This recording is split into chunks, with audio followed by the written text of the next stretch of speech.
Kenichi is your average Japanese salaryman, and one day, while overworking himself as usual, he collapses to the floor. Normally this would be where he gets sent to another world, but in Kenichi's case, he just survives and sues his company so he can retire on a farm. Life has been going pretty well for him, but all of a sudden, while he's making lunch for himself, he vanishes and appears in the middle of a forest. He tries looking around to figure out where he is, but all he finds is the skeleton of a fallen knight and a bunch of unfamiliar plants. He has watched a lot of anime in his lifetime, so he knows this is probably an Isekai adventure. To confirm it, he yells out status window to see if something happens. To his surprise, his status screen does indeed appear, so he is definitely stuck in another world, and honestly he's fine with that. He checks out his status, but he's a bit confused since he can't see any HP bar on the screen. However, he does have his Amazon account, so he can still make as many impulsive purchases as he wants. He also has access to an item box, so he picks up a handful of weeds to test out what the item box can do. He puts the weeds in his item box and figures out that he can separate and retrieve the individual components from the items he puts in it. He also decides to test out the store, so he takes a look at it, but unfortunately he still needs money to buy things. There's a prompt that says he's allowed to trade items in his item box for money, but right now all he's got is a couple of weeds and those aren't worth much. He has literally nothing valuable to trade for money, so at this rate he's probably going to starve. But just then he notices the shiny equipment on the dead knight, and since he's dead anyway, it's not like he needs it anymore. And the first thing Kenichi does is buy some daily necessities and some bread from the store. Afterwards, he buries the knight's skeleton to pay his respects and leaves the area on the new bicycle he bought. He's searching for some kind of settlement so he can talk to some people and earn some money, but he has no idea where he is. For now, he decides to just set up camp for the night, since he's not going to find anything today. However, if he doesn't find a city, he plans to resell some of the things he buys from the store to gain a massive profit. If he does that, he should be able to survive and thrive in this world. But there's just one problem. Until now, Kenichi hadn't considered that it would be dangerous out in the middle of the woods. Once night falls, he gets surrounded by a pack of wolves and they don't look like they are friendly. Kenichi freaks out because he knows he's dead meat if he doesn't act fast, so he turns to his store and immediately tries to purchase the biggest gun he can find. Unfortunately, guns aren't available, so he settles for the next best thing and buys a bunch of fireworks. The fireworks scare the wolves a little, but it's ultimately not enough to get rid of them. Kenichi starts looking for something else. He eventually finds a slingshot and uses it to fire balls at the wolves. The force from the balls is so strong that it knocks a couple of the wolves out and makes the rest reconsider their options, since Kenichi clearly isn't as easy a target as they thought. Once the wolves back off, Kenichi immediately rushes over to his bike and rides into the night to get as far away from wolf territory as possible. By the next morning, Kenichi is exhausted from all the biking he did, but he's still got no idea where he is. He buys a ladder and a telescope so he can climb up one of the trees and look at his surroundings. Thankfully, he manages to spot a city over in the distance, so he should be able to start earning money if he heads over there. He begins the long journey through the grasslands, but as he finally makes it to the main road, he nearly ends up getting run over in the process. The guy in the cart apologizes for nearly hitting him, and since he feels bad about it, he offers to give Kenichi a ride to the city. He introduces himself as Fuyu, a merchant, and the woman in the back of his carriage is traveling Bard, so she's a fellow passenger. While they ride, Fuyu mentions how Kenichi is dressed pretty strangely, so he asks him what he's heading to the city for, and Kenichi responds, saying he plans to open a business there. Eventually they make it through the city gates, so Fuyu drops Kenichi off in front of his store and Kenichi helps him unload his cargo. Fuyu thanks Kenichi for his help, but Kenichi is the one who should be thankful here since really helped him out. To show his gratitude, he gives Fuyu a pouch of pepper, but once Fuyu realizes what this is, he warns Kenichi not to sell it in this city. There's a spice mafia called Bacopa, and they have a total monopoly on the spice market, so if Kenichi tries to compete with them, they might send the Boeing assassin after him. Kenichi hadn't realized that simply selling his goods could be so dangerous, so he is thankful for Fuyu's warnings. Fuyu normally wouldn't want to risk drawing the attention of Bacopa, but since it's a private deal between him and Kenichi, he decides to buy the pepper. Kenichi tries to tell him he doesn't have to pay for it, but Fuyu insists since a merchant never accepts anything for free, because that would mean he owes Kenichi a favor. Kenichi can understand that, so he accepts Fuyu's payment, but even though he was giving Fuyu a discount, he still got a lot more than he was expecting. He only paid 1,000 yen for that pepper, but Fuyu paid him the equivalent of 100,000 yen for it. Kenichi walks around town for a bit, and he eventually finds a local inn and restaurant, so he heads in and is greeted by the hostess Azalea. He tells her he is here for lodging, and she would be happy to help with that, so she shows him to the front desk. The price for one room is 1 copper coin, and payment has to be made up front, so Kenichi gives her the money. Now all she needs Kenichi to do is write his name in the contract, but Kenichi suddenly realizes that he doesn't know how to write in this country's language. Azalea notices Kenichi's strange clothing, so she asks if he's some kind of foreign ambassador,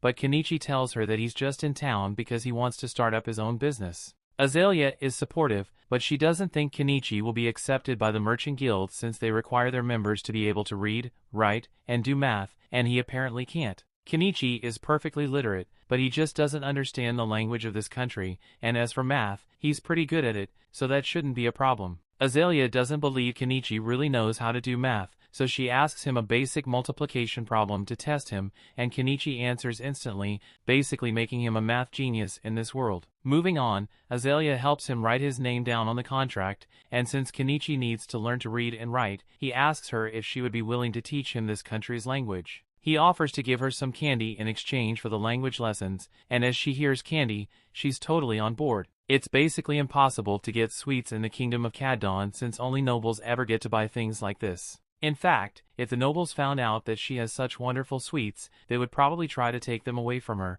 but she refuses to let that happen. After Azalea calms down from her sugar rush, she begins teaching Kenichi about this world's language, and it's pretty easy for him to understand since it's similar to the katakana of Japanese. The numbers also follow the same decimal system, so it's not long before Kenichi is able to read and write perfectly. Azalea is amazed that he was able to learn the language in just a few hours. And if he can do that, then he's definitely smart enough to make a good name for himself as a merchant. So she's starting to consider him as a good marriage partner. Kenichi thinks Azalea is joking since he is old enough to be her father, so he doesn't take her statement seriously. He finishes the portraits he had been drawing of her, and when Azalea sees it, she is overjoyed because it looks exactly like her and normally only nobles get to have their portrait taken. Kenichi has given her delicious candy and drawn a portrait for her, so she can't let him go without giving him something in return, which is why she jumps on top of him, and that night Kenichi makes a clap.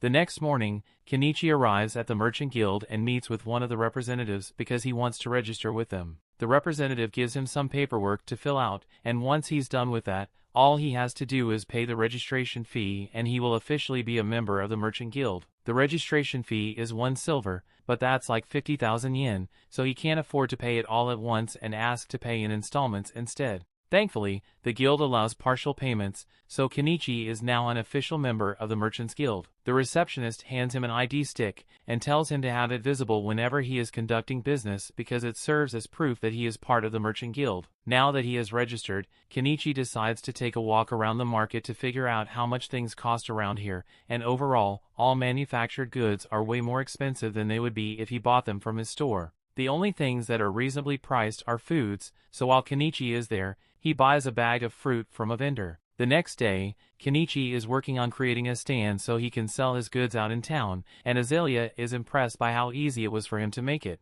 While Kenichi is putting on a couple of flyers, Azalea notices that he's using clothespins, and she's really interested in these since their design is really cool. The clothespins that exist in this world are made of wood and a rubber band, but they break so easily that they are practically useless. She asks Kenichi if he's selling these as well, but Kenichi hadn't even considered the fact that something as simple as cloth spins could be so valuable. Later that day, Kenichi heads out into the market for his first day as a merchant and finds a good spot next to an old lady. He asks her if she's fine with him setting up his stall here, and she has no problem with it, so Kenichi pulls his stall out of his item box. Anama is impressed by Kenichi's selection of goods, so she looks around for a bit and spots the clothespin he is selling. She really likes them, so she offers to buy a couple. And Kenichi is surprised since he didn't think she would want to support her competition. Anama points out that there's no rule saying she can't buy from him, and besides, she doesn't plan on having some sort of rivalry with him anyway. As the day goes on,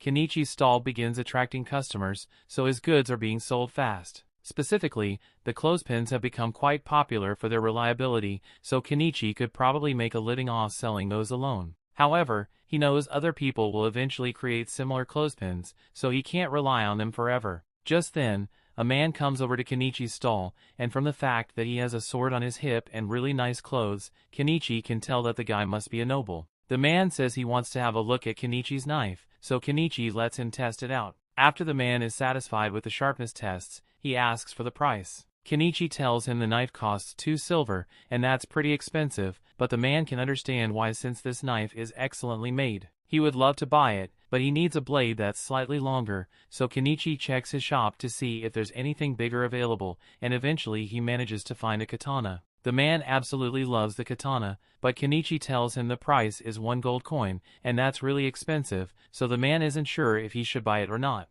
While Kenichi watches the man try to convince himself that the sword is a necessary expense, a cat girl starts sniffing his face and licks him. This is the first time Kenichi has ever seen any beast folk, so he's a little scared at first. But he soon comes down and asks them what they would like to buy. They tell them they want the cloth that he is using to cover his stall, and those originally weren't meant to be sold. But Kenichi is a businessman, so if they want the cloths, then he will sell them the cloth. He tells them 1 cloth costs 3 copper pieces, but since they want to buy 3, he will give them a discount and only charge 8 copper instead. That's a good deal for them, but the beast folk are really bad at math, so they don't understand what Kenichi said at all and assume he's trying to scam them. The nobleman tells the beast folk that Kenichi is telling them the truth, so they don't need to worry about being scammed. So they take his word for it and buy the cloths. The man also decides to buy the sword since it is incredibly well made, so by the end of the day, Kenichi made a really good profit. Meanwhile, elsewhere in the city, a maid who bought Kenichi's clothespins shows them to her master, Primula. Margaret asks Primula if they can use these in the mansion since they would make her work a lot easier, and Primula thinks that's a good idea, so she tells Margaret to go buy some more tomorrow. Better yet, she wants to sell these cloak spins at her own company, since this is a gold mine of opportunity, so she runs off to ask her father for permission. That evening, Kenichi is taking a bath by the well, and he really wishes he could have a warm bath, but those haven't been invented yet, so he's going to have to make one himself. He looks through the store to see if there's anything he could use to make the hot bath, and he happens to find a barrel for sale, so he intends to fill it with water and put it over a fire so he can experience a hot bath again. And if his idea works out, then he might be able to make some profit from it. That aside, Kenichi has been benefiting a lot from his online store screen, but he has no idea how it actually works, or how the packages even get to him in the first place. To be honest, it's way too good to be true, so Kenichi worries it might steal his soul as compensation at some point, but for now there's no use worrying about it, so he decides to go to sleep. Meanwhile, out in the forest,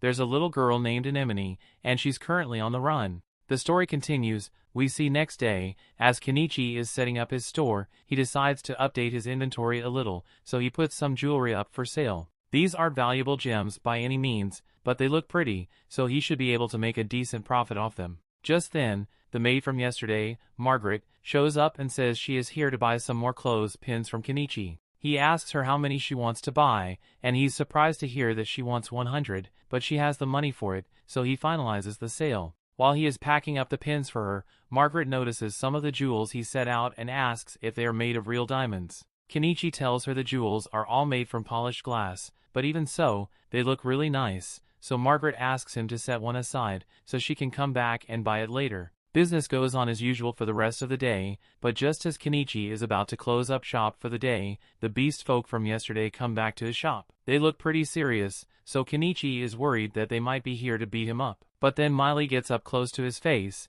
and tells the others that she definitely smells spices coming from him. The other beast folk begin celebrating and ask Kenichi to sell him some of his spices, but he is hesitant to do so after what he heard about the Spice Syndicate. He has no idea how they operate, or what they'll do to him if they find out that he's selling spices, so he doesn't want to risk it. The beast folk keep begging him to make an exception, but the people in the area tell them that they can't expect a new guy like Kenichi to risk his business for their sake, and the beast folk seem to get the message. Kenichi can't sell them any spices, but it technically won't be breaking any rules if he just shares a meal with them, so he invites the group to come eat with him. But it's going to have to be out in the woods, so he doesn't attract any negative attention. The beast folk are really happy to hear this, so later that night they all meet Kenichi and Anama on the outskirts of town so they can begin cooking. Kenichi is about to begin cooking and Anama asks if she can help, so he tells her to cut some of the veggies for him. However, when Anama takes a look at the veggies, she can't believe how vibrant and juicy they look. Kenichi explains that he got these from a foreign country,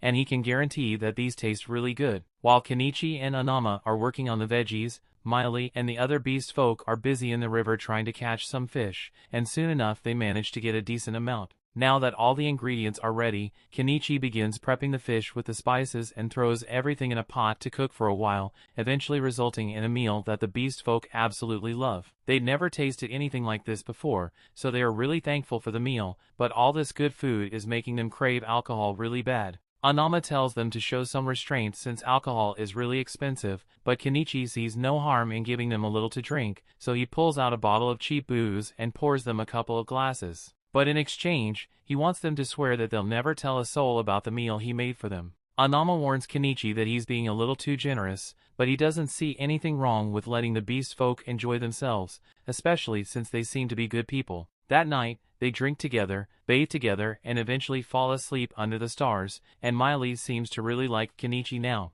The next morning, Kenichi returns to the inn, and Azalea is a bit upset, since he was out all night. Kenichi tries to explain that he was just hanging out with a couple of beast folk outside town, but judging from the cat lady fur on his jacket, she thinks Kenichi did a lot more than just hang out, and she's mad he chose to do it with a cat lady instead of her. Later that day, Kenichi is setting up his shop for another day of business, but as he is doing so, Margaret shows up with Primula to visit Kenichi's shop. Kenichi is distracted by Primula's beauty at first, but then he notices Margaret standing behind her, and realizes they must be here to buy that necklace Margaret asked about yesterday. He brings it out, and Margaret pays for it before giving it to Primula so she can inspect it. And with how well it is made, she's having a hard time believing that it's not made of real diamonds. She asks him if he has any more of these in stock, so Kenichi buys a bunch more from his store and brings them out to show her. Primula is incredibly impressed by the quality of Kenichi's products, as well as the fact that he has an item box, so she has a request to make of him. She tells him that she is the daughter of the owner of the Mallow Trading Company, and if Kenichi is willing to accompany her, she would like to introduce him to her father. Kenichi likes the idea of meeting with the owner of a major trading company, but he is hesitant to meet any big shots, since it might spell trouble for him. However, Anama tells him that Primula's father is well known around town, and everyone says he's a man of good character, so Kenichi doesn't have to worry about getting into trouble with him. Since that's the case, Kenichi agrees to go with Primula, so she invites him to join her in her carriage so they can go meet her father. Along the way, Primula shows him some cloth spin replicas she had made, and although the wood shape was easy enough to copy, the metal clamp was too complex for her craftsman to make. Kenichi can understand why they weren't able to figure it out, because even he doesn't know how the springs are made, but he doesn't know that it's a complicated process. They eventually arrive at Primula's home and Kenichi is amazed by how huge it is, but compared to the houses nobles around here have, Primula says this is actually pretty small. They head inside, and Kenichi is introduced to Primula's father, Mallow. They both greet each other, and Mallow invites Kenichi to have his seats so they can begin their discussion. Once Kenichi has settled in, he shows Mallow some of the jewelry he has, and Mallow is just as impressed as Primula was. On top of that, Primula tells him that Kenichi possesses an item box, and Mallow finds this interesting because he also has one. His item box is what allowed him to build his trading company to this level in the first place. So if used properly, he thinks Kenichi could become quite successful. Although, right now Kenichi is just using it to store his supplies. Anyway, the reason Mallow wanted to meet with Kenichi is because he wants to discuss the possibility of Kenichi becoming the official supplier for the Mallow Company. Kenichi had expected a proposal like this, and assumes Mallow intends to market it in such a way to maximize profits. However, if that's what Mallow is after, Kenichi asks why he didn't just keep buying the items from his store for cheap and resell them later on. Mallow definitely could have done that, but that's a sneaky business tactic, and if Kenichi ever found out they were reselling his goods without permission, he wouldn't be very happy about it.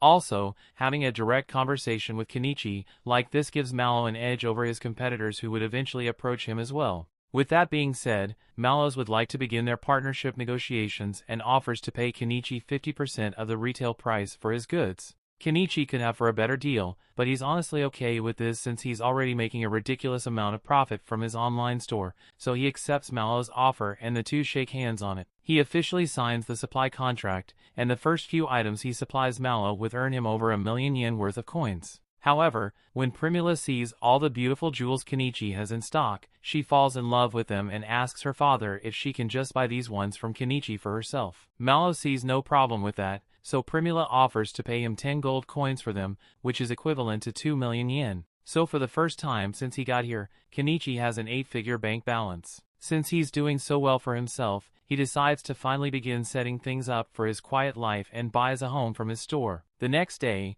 he leaves the city walls and heads out into the forest to look for a good place to set up his home. Before he left, he told Azalea about his plan so she wouldn't be worried, but she thought it was a bit strange that Kenichi was willingly choosing to live out in the dangerous forest instead of staying in the city. Once he finally finds a good spot, Kenichi purchases a weed whacker and begins landscaping the area, but he runs into a problem since even though other things from his store are pretty cheap, fuel is always expensive no matter what world you live in. There's nothing he can do about it though, so he deals with the high cost and keeps working until he has eventually cleared a path for himself to get in and out of the forest. After that, he needs to start working on getting rid of all these trees, so he buys a chainsaw and starts cutting. After several hours of hard work, Kenichi has finally managed to cut through a bunch of the trees in the area, so all that's left is to move them out of the way. However, when he tries to stuff the trees in his item box, it doesn't work. It looks like the trees are too long to fit, so he's going to have to bust out the chainsaw yen and cut them down into more manageable pieces. He eventually shortens the trees into 10-meter logs, and this way he's able to fit them in his item box, so he's almost done with the tree removal. The only thing left to do is pull out all the tree stumps, but that's going to be a lot of work and the sun is already setting, so he decides to come back and finish up tomorrow. The next day, Kenichi returns to the forest to finish the work, but after digging at the stump for a while, he realizes that this is way too much work for a middle-aged man like him. So rather than destroy his back over this, he decides to just buy a backhoe. However, once he actually sees it, he realizes he just spent 1.2 million yen on heavy machinery because he didn't want to do manual labor and he's kind of regretting that. But at the same time, this means he won't have to work as hard, so maybe it was a worthwhile investment. He starts up the engine, but then he realizes that this thing runs on diesel, and his store doesn't sell diesel at all. He starts panicking since it would be a huge waste if he couldn't use the backhoe after he spent so much money on it. He thinks for a second and realizes he could probably make his own diesel if he mixes kerosene and some additives, but when he's about to try it out, he realizes he could destroy the backhoe's engine if he gets the proportions of the mixture wrong. So just to be safe, he decides to test out his mixture on a diesel generator first. After filling it up, he tries turning it on and it seems to work fine, so he knows his homemade diesel will work with the backhoe, so he intends to return tomorrow to finish the job. In the meantime, he needs to do something about all the bugs out here, so the next day, he decides to head to a local magic shop to buy some bug-repellent magic stones. As he enters the shop, the wizard who owns it greets Kenichi and asks him where he's from since he hasn't seen him around here before. Kenichi explains that he's a foreigner who just recently set up a shop in town, and he's here because he wants to buy some bug-repellent stones. The wizard tells him that those stones cost 3 silver coins, but that's really expensive, so Kenichi tries to make a deal and offers to give the wizard 2 oranges if he can lower the price. The wizard has never seen oranges before, so he thinks they must be some kind of exotic fruit and agrees to give Kenichi a discount because of it. Later that day, Kenichi goes to talk to Anama, and she tells him that the wizard is a really knowledgeable guy, so he's a good person to have as a friend. Pretty much the exact opposite of the wanted criminal Shaga, whose wanted posters have been hung up all across town. He's the leader of a notorious bandit group, so the reward for his capture is pretty big. In fact, that night Shaga organizes a raid on a carriage full of slaves that were being transported, and who knows what he plans to do with him. The next day, Kenichi heads back into the forest so he can finally use his backhoe, and he no longer regrets his purchase because not only is it making his work a lot easier, but it's also really fun. Now, nothing can stop him from fulfilling his dream of living a quiet life in the woods. But after spending so much money on the backhoe, he's dangerously close to being broke, so he's going to have to put a hold on any further construction progress. The story continues. We see a little while later, Kenichi goes to meet with Mallow and Primula again in hopes of selling them some salt and sugar for a good profit. Mallow tests the sugar, and he is certainly pleased with its quality, but he can't actually buy it off Kenichi. The state reserves all rights to sugar and salt, so Mallow would get in trouble if he purchased it from an unauthorized source. However, on the bright side, those jewels Kenichi sold him before are selling like crazy, so Mallow would like to purchase more of those immediately. The extra jewels Kenichi just sold earned him 15 gold coins, which is roughly 3 million yen. so now he has enough money to finally purchase that log cabin he found in his store. He honestly still can't believe that there's a whole cabin for sale in his store, and for only 1.7 million yen too. It almost sounds too good to be true, but Kenichi isn't going to miss out on the deal, so he buys the log cabin. Unfortunately, the cabin must have been sourced from Akiha, because when he purchases it, he gets buried in a pile of wood planks and some instructions that he doesn't know how to follow. He takes a moment to read over the instructions manually, and just as he had feared, assembling this thing is going to be a major pain in the ass to do. But he has already paid for it, so he has no choice but to get it over with. As Kenichi begins building, the beast folk from earlier happen to be passing by, and as a show of gratitude, they decide to help Kenichi out with his construction. Several weeks go by, and thanks to the beast folks' help, Kenichi has been able to make steady progress on his log cabin while also keeping his stall open. And in just under a month of work, the construction of the cabin is finally out complete. He couldn't have gotten all this done in such a short time without the help of the beast folk, so to thank them, he organizes a nice barbecue party. However, even though the cabin is finally complete, there are still a ton of things that Kenichi has to do on his own, like painting the walls and the roof and generating electricity. It took another month to get all his necessities worked out, but once everything has finally been taken care of, Kenichi's home is completely self-sufficient. He made a fence around his house and farm, and as for electricity, he set up a couple of solar panels. Now that he is finally finished setting up his dream home, the first thing Kenichi does to celebrate is to take a nice warm bath. Although, he still needs to figure out how to get indoor plumbing since he had to make several bike trips to fill up this bath. The next morning, Kenichi heads back to the inn to tell Azalea that he's finally done with his forest cabin, so he won't be staying at this inn anymore. Azalea is a bit surprised since she didn't think Kenichi was serious when he said he wanted to build a house out in the forest, but she's also happy that he could achieve one of his goals, even if it means she won't get to see him as often anymore. The day after that, Kenichi wakes up in his cabin, and since the weather is so wonderful, he decides to go out and take some photos of the local flowers. However, his little joyride is cut short when he nearly gets shot by an arrow. Kenichi is so surprised that he falls off his bike, but more arrows are fired at him, so he ducks for cover behind a tree. The ones firing the arrows are seen to be some new beast folk that happens to live in the forest, and in their defense they were out here hunting, so they instinctively attacked him. But even after realizing that Kenichi is the human who built a house in this forest, they don't care and decide to kill him anyway. Kenichi has no idea why these beast folk are attacking him, but he's not going to sit back and let them do as they please, so he reaches into his inventory and pulls out his slingshot to return fire. The beast folk get a little spooked since they weren't expecting the weak human to fight back, and they start reevaluating their choices once Kenichi throws fireworks at them and pulls out his excavator. The beast folk have no intention of waiting around to see what that thing can do,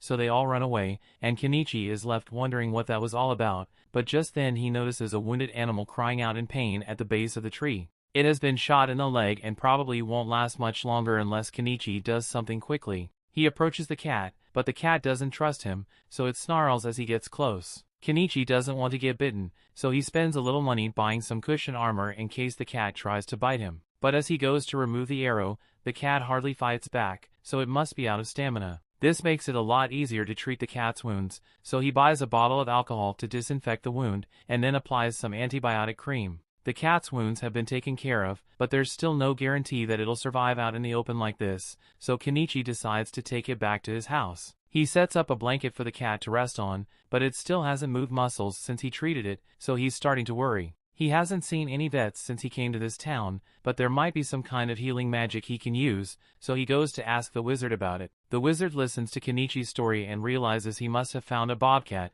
but he doesn't understand why Kenichi would want to bother healing it, since he could easily kill it and sell its fur for a good profit. The wizard isn't going to be of much help, so Kenichi heads back outside, and as he does so, Miley happens to be passing by, so she jumps on him and starts sniffing around. She smells the scent of a bobcat on him, and her people see bobcats as messengers of God, so she's really excited and wants to see it for herself. She follows Kenichi back to his house, and as soon as she sees the bobcat, she can already tell that its injury was caused by the dog beast folk, so she swears to make them pay. In the meantime, the bobcat seems to be doing a bit better, but it keeps trying to lick its wound, so Kenichi is forced to stick a cone on its head. Miley is impressed by how capable Kenichi is when it comes to healthcare, so she asks him if he's a doctor, but he says he just knows a bit of first aid. Miley wants to thank Kenichi for saving the bobcat, so she goes outside and does a little quick hunting to get Kenichi some bird meat, and once she brings her catch back, Kenichi grows it for their dinner. After eating, Miley is exhausted,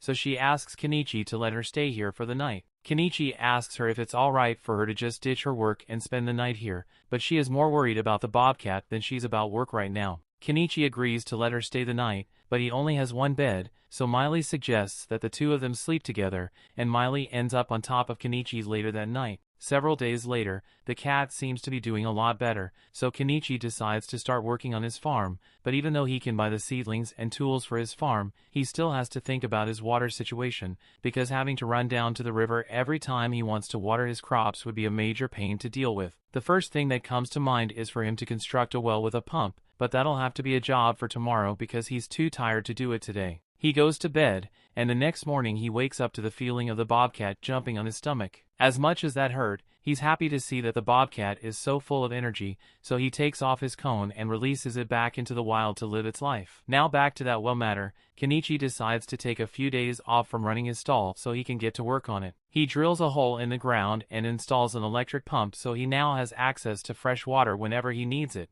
To celebrate, he starts filling up his bath so he can take a soak, but all of a sudden he hears Primula call out to him. He's surprised to see her here, so Primula explains that he didn't open his shop today, so she got a little worried and Miley told her about his log cabin, so she decided to visit him. She's impressed that Kenichi was able to build all of this on his own, but then she notices the giant excavator next to his house, so she asks him about it. Kenichi doesn't want to have to explain how that thing works, so he just says it's his summoned familiar to keep it simple. Primula totally believes him, but now she thinks Kenichi can do magic, so he asks her to keep this a secret when she gets back home. Speaking of which, at this time of day, the city gates must have been closed already, so Primula won't be able to get home anymore. Primula was already aware of that, which is why she intends to spend the night with Kenichi, and even when Kenichi warns her that he only has one bed, she still insists that it's fine. Just then, she notices the barrel behind him, so she asks what it's for and Kenichi explains that it's a hot bath, so Primula gets excited and asks to try it out. By nightfall,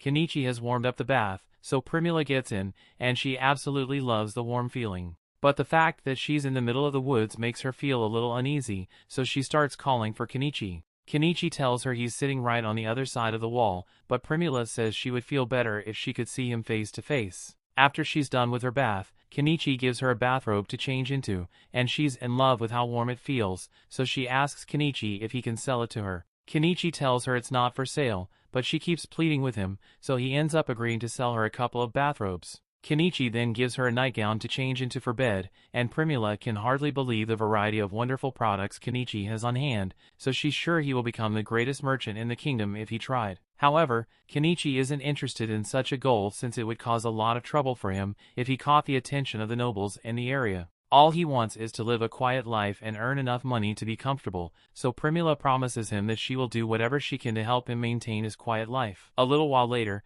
they go to bed, but Kenichi doesn't want a repeat of what happened with Miley, so he decided to just buy a second bed for Primula for the night to avoid any funny business. Meanwhile, over in the outlaws' camp, Shada seems to have received a job from someone really important, so this could spell trouble in the future. The next morning, Kenichi takes Primula back home, and while he's there, he decides to talk with Mallow about those bathrobes Primula asked about. Mallow is intrigued by the strange fabric, so he thinks it will sell really well. And since they are on the topic, Kenichi decides to bring up the possibility of selling something a little more spicy. Primula certainly seems interested, but Mallow shuts that idea down immediately. Just then, Margaret comes into the room to bring Mallow the ledgers he had requested, and since Kenichi seems a bit curious, Mallow explains that he is in the process of rewriting all the old ledgers, because the Empire has just come up with a brilliant new system for tracking sales called double-entry bookkeeping. Kenichi has taken aback since the double-entry system was common back in Japan. This also leads him to recall something Mallow had said about the Empire's influence spreading faster thanks to the new inventions of a particular man. In fact, Mallow was just about to go test one of the latest inventions from that man, and to Kenichi's surprise, it was a pitcher pump. He already had his suspicions before this, but for someone to invent a pitcher water pump so easily would require prior knowledge of how it works, meaning there might be someone else in this world who was sent here from Japan, and Kenichi is slightly worried since he now has competition. Over the next few days, Primula would occasionally visit Kenichi and spend the night at his place, but tonight is special because she's going to be traveling for a supply run tomorrow, so she won't be able to visit for a while. She asks Kenichi if he still has that spicy nightgown because she'd like to buy it from him, so Kenichi asks if there's a guy she's trying to seduce, and Primula answers saying he's the one she's after. Kenichi doesn't know how to respond to that, but he doesn't think it's right for him to have that kind of relationship with Primula, especially since he's friends with Malo. And there's no way Malo would agree with Primula getting involved with an old man like him. However, Primula tells Kenichi that she already got her father's approval, so that won't be a problem. Even so, Kenichi still has way too many things going on right now, so he can't handle a relationship right now and asks Primula if she would be willing to put the relationship discussion on hold for a while. Primula understands, but she said she would like to share the same bed as Kenichi at least once before she leaves, even if it's just to sleep next to him. The next morning, Kenichi gets an unexpected visit from a knight, and it turns out to be the guy he sold a sword to last time. His name is North Pole, and he was sent out here to investigate because there have been reports of a strange old man living in the woods. But since he already knows Kenichi, he can report back that nothing sinister is going on here. But before he leaves, he tells Kenichi about some interesting news he heard recently. There's a mage in the Empire who created this wonderful condiment called mayonnaise, and he somehow defeated a dragon with it. There's no doubt in Kenichi's mind that this mysterious man must have come from Japan, and with everything he has accomplished so far, Kenichi is feeling really outclassed here. The story continues. Still, it's not like he's going to run into this guy anytime soon, so the next month goes by without issue. Kenichi is sitting at his stall one afternoon when he realizes that Primula's supply run caravan should be returning soon, so he plans to visit her later today. However, just then, he hears a massive commotion in the town square, so he gets up to go see what it's about. Apparently, a caravan was attacked by bandits, and everyone aboard the caravan was kidnapped, including Primula. Malo is seen begging the adventurers in the streets to help rescue his daughter, but since the bandit who kidnapped her is the infamous outlaw Shaga, no one wants to risk going up against him, and it will take days before the Knight's Order can organize a rescue mission under those circumstances. Meanwhile, Primula gets locked up in a cage by Shaga and his goons. She is still unharmed for now, but that's just because Shaga plans to sell her off as some sick nobles for extra money, and her chances of escaping on her own are practically zero. Malo knows it's only a matter of time before Primula faces a terrible fate, so he is really desperate to save her and turns to Kenichi to beg for help. Now Kenichi is in no way capable of fighting, but he cares about Primula a lot, so he ends up agreeing to do something about the situation. However, he doesn't have enough funds on hand to pull it off, so he tells Malo he's going to need some money to make his preparation. Without hesitation, Malo hands over a bag of gold coins, as he is willing to give Kenichi every coin he owns as long as he can bring Primula back safe and sound. He tells Kenichi that Shaga's base of operations is in the ruins 50 kilometers west of Dahlia, and that's quite the distance, so Kenichi is going to have to get himself a ride. He looks through the cars available in his store and ultimately decides to buy a truck, but before he does, he warns everyone that he's about to use summoning magic, so they should all back away. He then does this silly little chant to trick everyone into thinking this is actually summoning magic, and once his truck appears, he climbs on top and asks if there's anyone willing to come fight with him. Shaga has a massive bounty on his head, so if they manage to take him down, there's going to be a huge reward for everyone involved. However, as enticing as that sounds, no one takes Kenichi up on his offer since Shaga is too much of a threat. Kenichi is starting to worry that he might have to do this by himself, but then the bobcat he rescued last month comes up to him, and even though he can't speak cat, you can tell that the bobcat is saying it wants to help. Speaking of cats, Miley and the other beast folk also want to help Kenichi, since they still owe him a favor for all the help he gave them. Kenichi is glad to see that he has people on his side, so to prepare them for battle, he buys a compound bow for Miley and an axe and some swords for Miley's brothers. Just then, he hears someone else say they want to help, so if he looks down and finds North Pole standing there, Kenichi feels a lot more reassured, knowing that an experienced knight will be coming with them, but he's a little curious as to why North Pole just happened to be walking through town in his full suit of armor. North Pole explains that he just got his new sword made with the steel Kenichi gave him, so he has been looking for an opportunity to use it all day, and slaying some bandits would be the perfect excuse. There's one more person who says they want to come along, but it turns out to be the magic shop owner, so Kenichi tries to tell him it's too dangerous for an old-timer like him. However, the old man reveals that he used to be a mage back in his day, and although he may be old, his fire spells are still just as deadly as they were in his prime. Kenichi agrees that the man would be useful in combat, so he lets him come along, but then Anama says she wants to come too. Kenichi tries to tell her to stay behind since there is literally nothing she could contribute in a fight, but even if she's not capable of fighting, she says she can still provide moral support and cook food for the group. She also promises to run away the second any fighting starts, so Kenichi won't have to worry about protecting her. He ends up agreeing to bring Anama along for moral support, but he draws the line when Malo says he wants to come too, so he tells him to just stay here and wait for Primula's safe return. Kenichi once again asks if there's anyone else who is willing to come with them, but all the remaining people are too scared of fighting Shaga, so they all back away and the crowd disappears. It looks like the 9 of them are going to have to do this on their own, so before they leave, Kenichi heads to the guild and registers himself as an adventurer, while also formally putting in a notice that he's going after Shaga's bounty. The group then sets out in Kenichi's truck, but as they leave the city,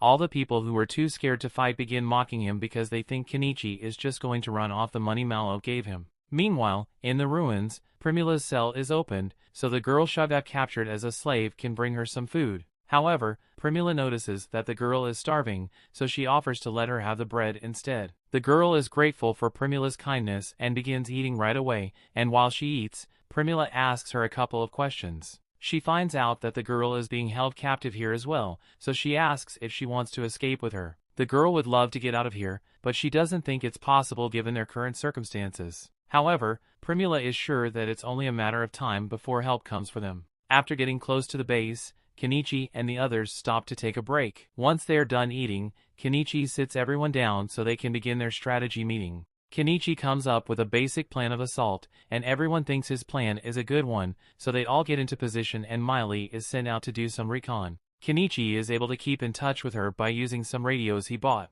But to keep it simple, when Miley asks about the radio, he just tells her it's a magic device that allows them to talk over long distances. Now that Miley is in position to act as their scout, Kenichi and the others all climb into the truck so they can get going, and Anama is left behind for her own safety. Since there's no guarantee that they'll be able to win, Kenichi asks Anama to go contact the Adventurers Guild if they don't return within a day's time. Late into the night, Kenichi asks Miley for a status update on the bandits, and from what she can see, it looks like the bandits are having a party. In fact, most of the bandits are actually drunk right now, so this is the perfect chance for them to attack. Before they go in, one of the beast folk gets Kenichi's attention hands in a walnut. Kenichi asks what this is supposed to be, so the beast man explains that it's a pill to help take Kenichi's mind off the fact that he's going to have to kill people. Apparently that was good enough for Kenichi, so he takes a bite of the pill, and he is instantly sent on the most intense trip of his life. Kenichi hardly knows what's going on anymore, but he remembers he has a mission to do,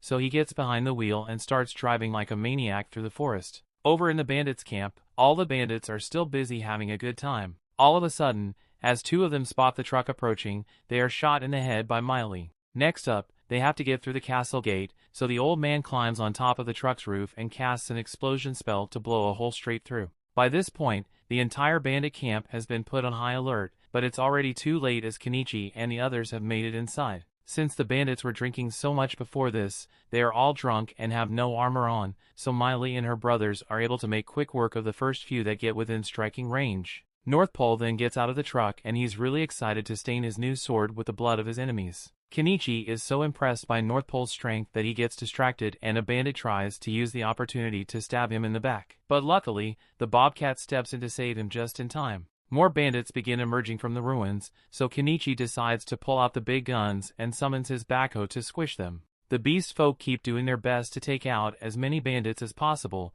and North Pole is over here flexing his superiority over the bandits. While Kenichi is tormenting the bandits with his backhoe, he accidentally tears a hole in one of the walls and finds a ton of the bandits' prisoners inside. He checks to see if Primula is in there with them, but to his horror, it looks like Shaga had anticipated their rescue mission because he is holding Primula hostage at the top of the tower. Primula is relieved that Kenichi actually came to rescue her, but Shaga is mortified because all his men have been wiped out. He assumed that a party would be sent to rescue Primula eventually, but he never could have imagined that they would be this strong. However, even with the current situation, Shaga still thinks he has the upper hand, so he demands that Kenichi and the other all drop their weapons immediately if they don't want him to stab her right here. They all freeze in place since they don't want Primula to get hurt, but Kenichi has no intention of letting Shaga escape. So while Shaga isn't looking, he buys a laser pointer and tells Miley to fire a shot at Shaga when he gives the signal. Miley gets the message, so Kenichi moves the laser pointer up to Shaga's eye to blind him, and the second he lets go of Primula due to the pain, Miley fires a shot straight into Shaga's shoulder. Kenichi runs up the stairs to get Primula to safety, but Shaga has regained his vision and is getting ready to attack the two of them. Luckily, before he could do anything, the slave girl uses some kind of magic to knock him down the stairs, and once he hits the ground, he is perfectly lined up for Miley to give him a headshot. With that, the group is victorious and Primula is finally safe. So the first thing they do is send Nyanji back to tell Anama of the good news. Next, Kenichi stores his vehicles away and buys some clothes for all the prisoners they rescued, and while they are all cleaning themselves up, he notices the little girl and asks Primula to wash her. And while she's at it, he gives her a pair of scissors to cut her hair. Primula takes one look at the scissors and immediately asks Kenichi if he can sell her some more of these, since it would be a really popular item. But then the other women remind her that she's naked, so she backs away in embarrassment. After everyone gets stressed, Kenichi goes to talk to the little girl and introduces himself to her. She tells him that her name is Anemone, and she has an important letter to hand over. It's a letter docs saying the noble who was funding all of Shaga's kidnappings, and North Pole promises to make sure said noble faces punishment for his crimes. With that, this incident is officially over and it looks like they'll be able to make it back to Dahlia safely. But first, everyone is really tired, so they all live asleep for the night. The story continues. We see in the morning, Kenichi drives everyone back to town, and the people in town are eagerly waiting to see if Kenichi managed to succeed after all. As his truck pulls up to town square, Primula gets out and runs into her father's arms because she's glad to see him again. But while they are having their reunion, Mallow notices that the dress Primula is wearing is of really good quality, so she proudly tells him that Kenichi is the one who gave it to her, and they both have the same idea. Speaking of Kenichi, Mallow still hasn't properly thanked him, so he goes up to Kenichi and tells him he is truly grateful for his help getting Primula back. While he's here, Mallow also asks Kenichi if he managed to recover all the goods from Shaga and his crew, so Kenichi tells Mallow that he put all the loot in his item box. But the loot here isn't what you're expecting, as what Kenichi has in his item box is a bunch of severed heads. Back in the ruins, before Kenichi and the others returned to town, the beast folk told him that he would need to take the heads off all the bandits. Shaga and his crew are pretty infamous, so there's a massive bounty on their heads. But to claim it, Kenichi is going to have to present Shaga's head as proof that he's dead. But all those heads will start smelling pretty bad soon, so it would be much better if Kenichi could store them in his item box. This is definitely one of the more disturbing things Kenichi has had to do, but he has no choice, so he starts loading the heads into his item box. While he's at it, he also collects all the stuff the bandits had stolen, including a bag full of 100 gold coins and a bunch of valuable items. He also ended up bringing all the women that were held prisoner by Shaga, but he's not sure what to do with them. Before they came back to Dahlia, he asked them if they wanted him to take them back to their villages, and some of them say they want to be taken home. But for others, when they were captured, Shaga broke their homes and killed all their family, so they don't really have a home to return to anymore. Kenichi understood their situation, so he invited all of them to come back to Dahlia with him, since they have a better chance at restarting their lives there, and the ladies all seemed thrilled by the idea. Kenichi then turned to Anemone and asked her if she knows her hometown. She tells him that her village is called Orup, but that's quite far from here, like 800 kilometers kind of far, so it'd be a long journey to take her back, but Kenichi is willing to make it happen if she wants to go home. However, Anemone has no intention of returning to that village because she was sold into slavery by her own people. In that case, Kenichi asks her if she would like to come with him to Dahlia, and Anemone excitedly agrees. Kenichi then spends a while driving the women to their various destinations, and once that's done, he heads to the guild with the others to claim the bounty. The guild receptionist freaks out upon seeing a separate head placed in front of her, but there are 50 more where that came from, so Kenichi begins pulling them out of his storage. The guild staff have a lot of work ahead of them because they need to inspect each and every head, and while they do that, Kenichi stands off to the side to take a break. The wizard comes up to Kenichi and tells him that with his strange summoning magic and incredibly large item box, if the nobles ever find out about him, then his life is going to get really troublesome, but that's just even more reason for Kenichi to try and keep a low profile. Speaking of nobles, Norspol walks up to Kenichi and tells him he's going to go meet with the local Lord Asclepius to inform him of the corrupt nobles that were secretly backing Shaga's crime operation, so he's going to be leaving now. Later that night, the guild finally finishes tallying up the reward. It came out to 861 gold coins total, so Kenichi wanted to split it evenly among everyone. However, Anama tells him she doesn't deserve a share since she didn't do anything during the mission. Her life was never in danger, so she doesn't think it would be right for her to get a reward. However, she was hoping Kenichi would do her a small favor. She wants him to let her take care of Anemone as her own because she reminds her of her daughter. Kenichi has no objections to her request since he is sure Anama will take good care of Anemone, so he leaves her to it and goes out into town. Now I'm sure Anama had good intentions when offering to take care of Anemone, but literally a few minutes later she loses the child. Meanwhile, Kenichi heads to Azalea's inn to spend the night since it's too late for him to start heading back out into the forest. He puts out some food for the bobcat to eat and thanks it for protecting him while they were out on their mission. He then heads inside, and as soon as Azalea spots him, she gets really excited because it has been a long time since she last saw him. Azalea heard a rumor about Kenichi taking down a ton of bandits, so she asks him if it's true, but Kenichi denies it because he doesn't want to draw too much attention to himself. That aside, she asks him if he remembers the promise he made to make her his lover once his business becomes successful. But Kenichi says he made no such promise, and more importantly, he wants to know if she has any rooms available for him to stay in, so she tells him his usual room is still available. Kenichi heads upstairs and falls asleep because he's so exhausted, but later on in the night a certain someone sneaks into his room and he can feel her under the covers. He already knows what Azalea wants, but he says he is way too tired for that much activity right now.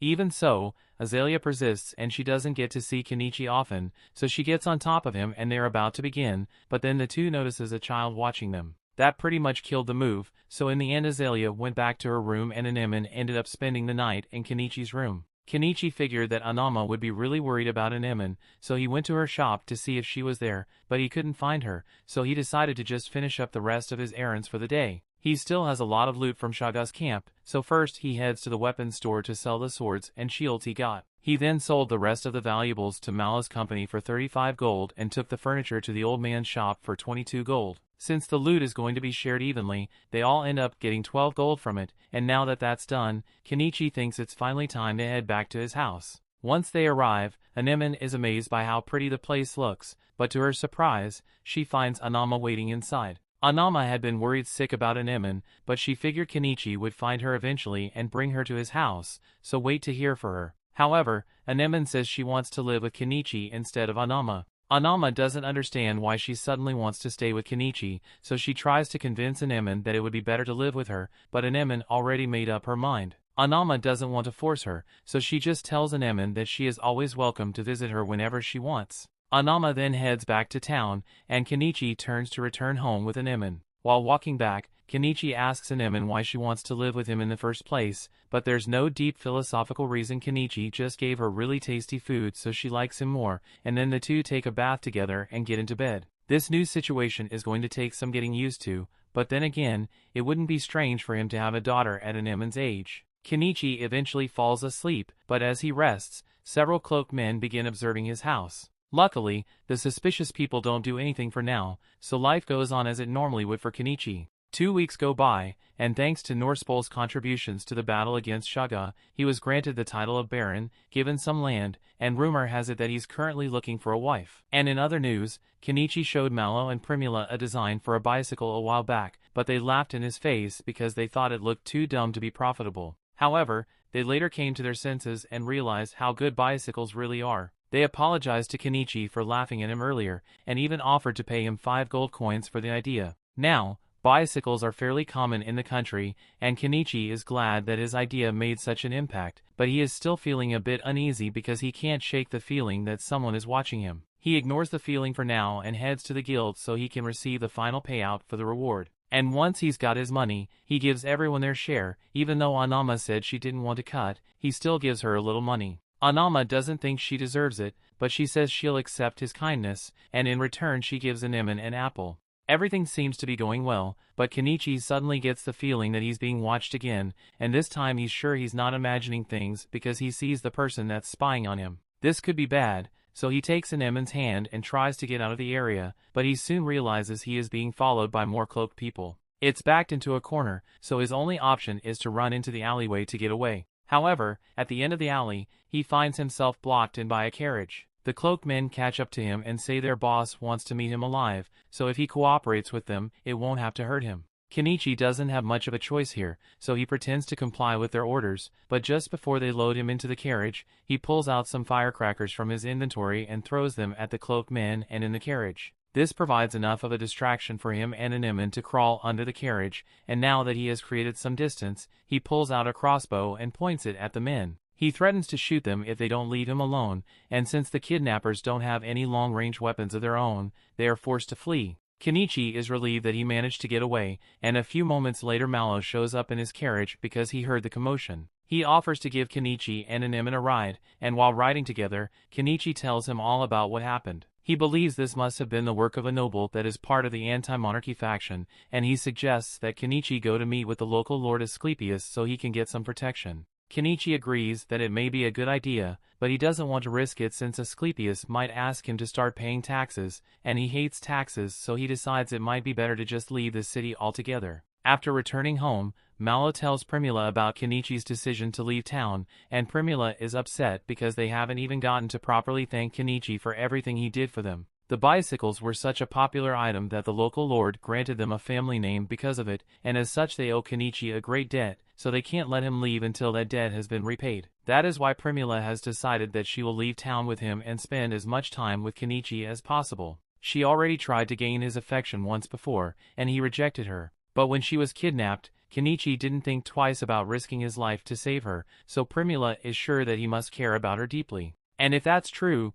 then he will definitely wait to see her before leaving town. Well, it looks like Kenichi didn't care about her as much as she thought because he's gone along with his entire house. Meanwhile, Kenichi is riding on his new motorcycle, and I guess he must be confident in his riding skills because he bought a helmet for Anemone and not for himself. While riding, he ends up coming across a familiar face, so he pulls up next to Fuyu and greets him. It has been a while since he last saw Fuyu, so the two stop to chat a little, and Fuyu learns that Kenichi became a merchant after all. He also finds out that Kenichi was the one behind the bicycle invention. He now has a daughter and is currently traveling, but he is curious about where they are heading. Kenichi explains that he and his new family are going on a journey, although he doesn't know where they are going exactly. Fuyu wishes them good luck on their journey, so Kenichi and the others get back on the bike and continue riding off into the distance.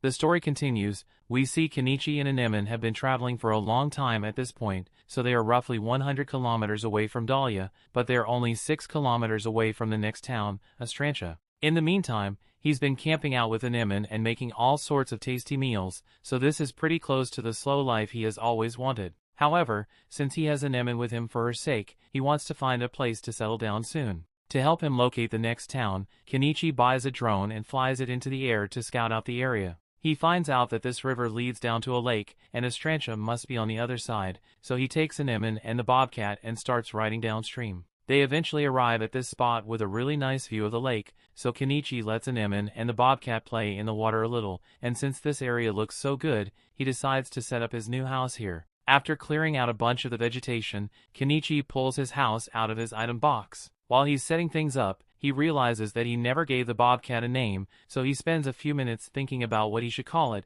and eventually comes up with the name Vil. That night he begins giving Anemone lessons on reading and writing, and she's pretty smart, so she figures it out pretty quickly. But when it comes to math, she struggles a little. While Anemone is racking her brain to figure out the math problems, Kenichi takes a look at his store window to see if there's any way for him to get diesel cheap. Till now, he has been using kerosene and additives to make his own diesel, but he remembers watching a show that said he can make biodiesel from cooking oil, but he doesn't really understand how that works, so he decides to buy a couple of books on the topic. While he's reading, Anemone finishes her homework and asks Kenichi if she can read with him. Kenichi tells her she won't be able to understand it because the book is written in the language of his homeland, but Anemone says she wants to learn the language too. Since she wants to learn it so badly, Kenichi buys a children's book for Anemone and she immediately gets to work studying it. Next on Kenichi's agenda, he starts setting up some camouflage for his house so it doesn't stick out so much, and while he is doing that, he hears some rustling in the bushes. He is put on edge since that sound could mean there's a monster nearby, so he loads his crossbow and prepares to attack anything that comes after him.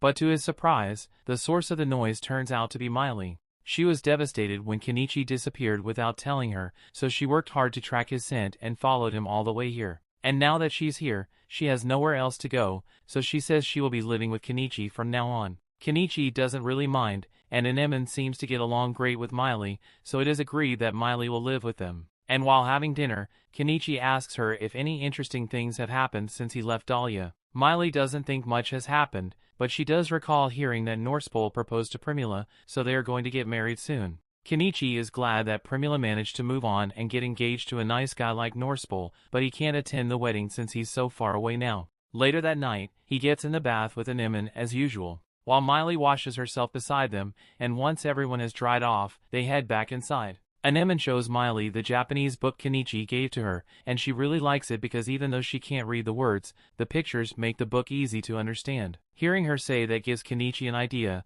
Since books are really precious in this world, he could probably make a lot of profit by selling picture books here. Although, the stories from Japan probably won't appeal to the people of this world, so Kenichi asks Anemone and Miley if they know any local legends. They are both excited to hear this since they know a ton of old legends, but one in particular stands out to Kenichi, so he asks them to tell him more about the forest elf legend. Kenichi thinks the story is really good, so he immediately gets to work drawing illustrations for it, and once he has finished drawing, he buys an ink press and uses it to create more copies. He then gives the February 1st copies of the book to Miley and Anemone, and the girls love their books so much. However, while they are looking at the pictures, Kenichi notices a boat approaching and this could mean trouble, so he tells the girls to head back inside for now. As the boat approaches the shore, Kenichi points his crossbow at the men aboard and demands to know why they are here. The man tells Kenichi to calm down because he's not here to cause any trouble. He's from the village of Sentanka, and after seeing that someone moved in on the other side of the lake, they decided to come take a closer look to make sure that there weren't any bandits here.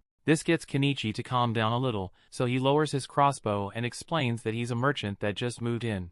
Just then, Vel comes over to Kenichi and the beast folk is shocked since bobcats normally never get attached to people, so for Kenichi to have befriended one means he must be a good guy. Crouton decides to take the beast man's word for it, so he introduces himself to Kenichi and the beast man does the same. Kenichi decides to show Crouton and Nyanyas around his house to prove that he isn't doing anything dangerous and everything looks pretty normal, so Crouton apologizes for the intrusion and then prepares to leave. But before he does, he notices the books Kenichi made on the table, and asks if Kenichi would let him buy one for his daughter and Kenichi agrees. Once Crouton and Nyanyas are gone, Kenichi and the girls have lunch together and afterwards, Anemone spends some time reading in the house while Kenichi is out in the forest looking through the bushes for some medicinal herbs. But then Miley comes up to him, and since Anemone is occupied at the moment, she was hoping to have some alone time with Kenichi, and Kenichi can't bring himself to refuse, so stuff happens again. A little while later, Kenichi gets to work on his latest project and you might as well call him Walter, because he's cooking up a storm in there. Unfortunately, the hazmat suit he was wearing made him incredibly sweaty, so he had to take a break and jump in the river. Once he gets back to work, we find out that Kenichi has been working on synthesizing biodiesel from cooking oil, and even though it is very dangerous, if Kenichi manages to pull this off, he will be able to make diesel for himself without spending a fortune. Now comes the risky part, testing the fuel. He pumps some into the generator and fortunately doesn't explode, so Kenichi's experiment was a success. Next on the agenda is visiting the town of Astrantia, so Kenichi soon heads out with Miley and Anemone in town. Their first stop upon entering the city is the Adventurers Guild, since Kenichi needs to register. They walk inside and head to the receptionist's desk, but as they greet the receptionist, there are two big things Kenichi can't keep his eyes off. After snapping out of his trance, Kenichi tells the receptionist that he wants to register with the city's Adventurers Guild and Merchant Guild, and Miley registers as an adventurer here as well. The receptionist takes their IDs and heads to the back rooms to process the registration, but when she comes back, she's a bit flustered because she just saw Kenichi's file and realizes that he's the one who defeated Shaga. Kenichi tells her to stop yelling because he's trying to keep a low profile. The receptionist quickly understands, so she tells him his registration is complete and he can go on with his day as usual. After leaving the guild, they all sit down in town square to have a meal. But since spices in this country are still controlled by the Spice Syndicate, all the food here is his tasteless prison slop. Anemone and Miley clearly aren't enjoying their food, so Kenichi gives them a little bit of his spice blend to add a little flavor. Just then, Kenichi notices a couple of thugs with JoJo hair prowling around, and it definitely looks like they are up to no good. But if it doesn't involve Kenichi, then he's going to mind his own business. At the same time, he notices Crouton and a little girl walk into an alleyway, and something is clearly going on, but again, it's not Kenichi's problem. He carries on with his sightseeing and comes across an old magic shop that looks interesting, so he heads inside. But he finds an old lady running the shop, and while looking around, he notices a magic device on display,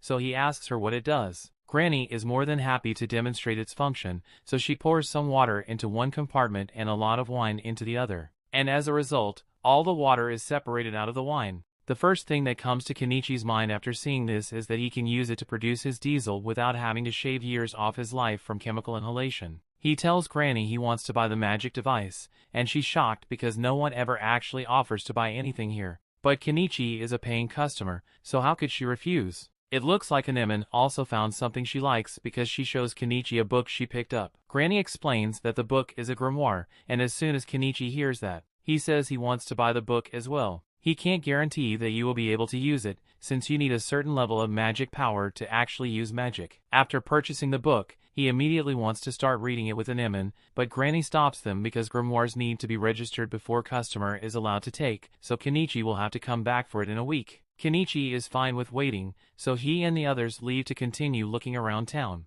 However, they end up bumping into Nianyas outside. Nianyas is surprised to see them, but he's in quite a hurry so he doesn't have time to chat. Kenichi has a bad feeling that he's about to get mixed up in something troublesome, so he wants everyone to head home, but before they could, the group spots Crouton being attacked in the alleyway with his daughter. Kenichi can't ignore it this time, so he is forced to help, but first he buys a plague doctor mask to hide his identity from the thugs. The thugs have a major grudge against Crouton, and they were fully prepared to kill him and his daughter, but before they could, Kenichi appears behind them and starts throwing fireworks. He declares that the fireworks are one of his many magic spells, and since the thugs have never seen anything like it before, they all run away scared. After making sure the man is alright, Crouton sits down by the fountain and tells Kenichi the whole story. Back when Crouton used to work as a government official, he worked hard and arrested a bunch of members of the Spice Syndicate, and ever since, they've been targeting him. Crouton's daughter asks if Kenichi and the others are his friends, so Crouton explains that he met Kenichi a few days ago and he's the one who made the book he bought for her.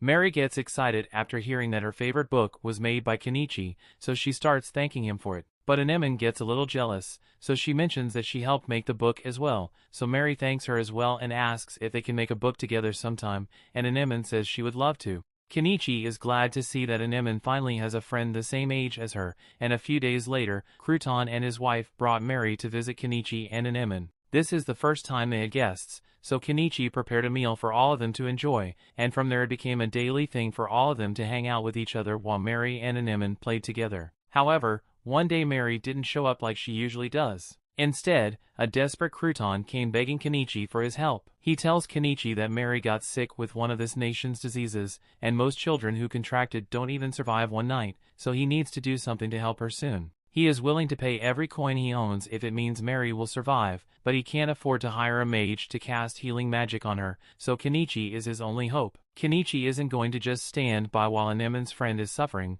so he hands Crouton a pack of painkillers and tells him to give it to Mary to reduce her fever. And hopefully he mentions something about the dosage too. While the painkillers will help with Mary's fever, they won't cure her, so Kenichi races off to go call the magic granny for help. Later that night, they all meet at Crouton's house to see Mary, and Granny can immediately tell that Mary is sick with something called chicory fever. It is treatable, but it requires the seeds of a special flower that only grows out in the forest. Someone needs to go get those seeds before morning, so Kenichi, Crouton and Nianyas all head out to retrieve them. But as they leave, we find out that the Spice Syndicate thugs were watching the whole thing, and they are definitely going to try something now that Kenichi and Crouton are gone. The story continues. We see Kenichi and the others soon arrive at the river where the chicory flower seeds can be found, so he pulls out an inflatable raft and rows out into the water so he can get a seed. It doesn't take long for him to find a bunch of the flowers, so he picks one of the flower seeds and hands it to Crouton, who is incredibly thankful for all his help. But they haven't completed their mission yet because they still need to get this seed back to Mary so she can be cured, and they've got another problem on their hands. Nianyas senses something approaching and it turns out to be a pack of black wolves, but it's too late to retreat because they've already been surrounded. Kenichi has dealt with the black wolves before, so he buys 2 swords and hands them to Crouton and Nianyas. What's important right now is that Mary gets that medicine, so he tells them to run back to the house as fast as they can while he holds the wolves off. He then begins throwing fireworks to get the wolves' attention and lead them away from Crouton, but a small group of wolves breaks off from the pack and corners Crouton and Nianyas. Kenichi realizes Crouton and Nianyas are in danger, so he rushes back over to help as quickly as he can. But while he's doing that, we see those thugs from earlier hiding behind the trees, and they seem to be controlling the wolves with some kind of whistle. The wolves proceed to attack Nianyas and Crouton, so the two fights back with the swords Kenichi gave them. The thugs are pissed that Crouton is somehow managing to survive, but all their malice allowed Vel to sense their presence, so she wastes no time in knocking all the thugs to the ground. Vel then starts attacking the dogman, causing him to drop his whistle, and as he does so, all the wolves stop attacking Crouton. Kenichi sees this and realizes that the thugs must have been controlling the wolves all along, and since the dogman lost his whistle, he tells Nianyas to take Crouton and get out of here while he has the chance. The dogman manages to get Vel off and grabs his whistle to order the wolves to go after Crouton, but the wolves seem to be too scared to move. None of them have any idea what's going on, but all of a sudden a massive bear appears. Wolves realizes just how much danger they are in, so they flee the forest, and the first one to fall victim to the bear's rampage is the dogman, and after hitting the ground,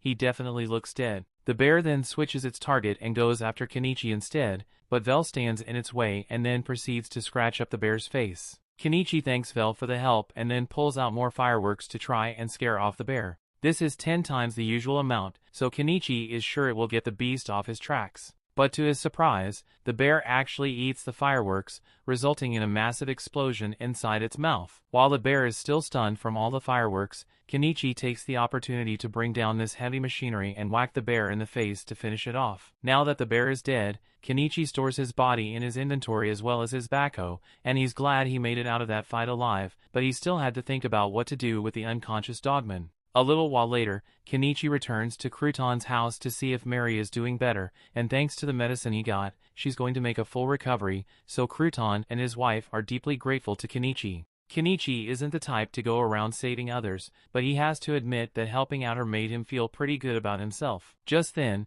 he remembers that he has something important to discuss with Crouton, so he asks to speak with him privately for a minute. The two of them head outside, and Kenichi tells Crouton that he managed to make a deal with the dogman in the woods. He bandaged the dogman up so he wouldn't die of his wounds, and in exchange, he had the dogman promise that he would never harm Crouton or his family again. The dogman agreed to the terms, although he has no control over what the rest of the thugs do, since there are a lot of them who hold major grudges against Crouton, so they will surely continue coming after him, although it might be a different story if Crouton were to leave this town. Kenichi tells Crouton that it might be a good idea to leave this town since it would ensure that no one comes after him or his family again. Crouton admits that leaving would be the best option, but he literally has nowhere to go, and he can't go to Dahlia since the Spice Syndicate operates over there as well. Kenichi thinks about it for a minute and comes up with a good solution to Crouton's dilemma. Kenichi happens to know a knight named Norspol, who just became a baron, and as such he is currently recruiting people to live on his lands. So if Kenichi writes a letter to Norspol telling him all about how great Crouton is,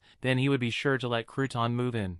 The next day, Kenichi finally returns home and tells the others what happened while he was gone, but Miley is upset because he went on such an amazing adventure without telling her. Kenichi says there was no time to come get Miley, plus he needed someone to look after Anemone while he was gone, so there's no way Miley could have gone with him. A few days later, Crouton and his family finally decide to move away for their safety, so Crouton heads to Norspol's territory first to set things up, while Mary and her mother wait behind because Mary still hasn't fully recovered yet. While Kenichi and Miley are taking a walk outside, Miley catches the scent of blood, and that's when she notices a dogman behind a tree. Kenichi recognizes him as the same one from a few days ago, so he asks him what he's doing here, and the dogman simply states that he made a promise not to harm Crouton, so he was just tying up some loose ends to make sure no other thugs go after him. After all, dogmen always keep their promises. However, after his murderous binge, the dogman can't exactly stay in this city anymore, so he's going to be leaving as well. Later that day,